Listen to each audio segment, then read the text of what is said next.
P नाज़ा P. रोज रोज मुझे मुंह में धूड़ हणी भगी थी वनी। पी ते नाज़ा नाज़ा पी।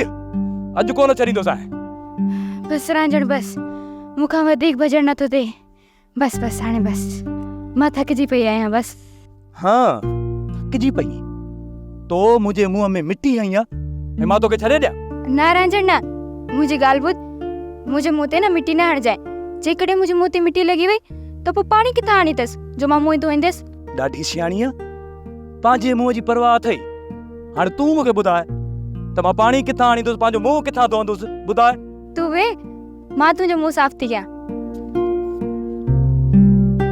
नाज़ा मुंहिंजो मुंहुं अहिड़ी तरह साफ़ कर, अहिड़ी तरह साफ़ कर जो राति जो आसमान जे सितारनि खां वधीक मुंहिंजो मुंहुं साफ़ नज़र अचे। तोखे चंड जहिड़ो चमकायां थी पोइ त बस न।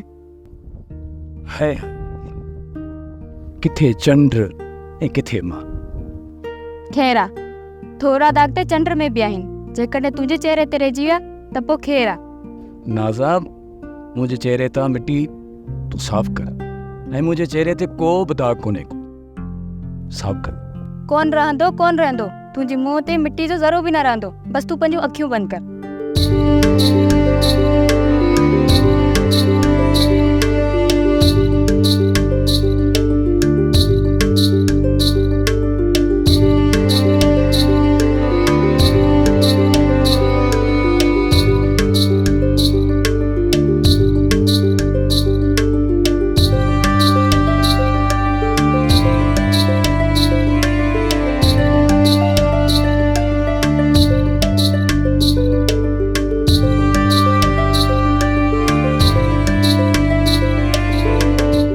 सोप सीरियल मोहब्बतुनि जो माग तमाम एपिसोड्स ॾिसो हाणे HD क्वालिटीअ में। विज़िट करियो असांजो YouTube channel Sindh TV HD drama.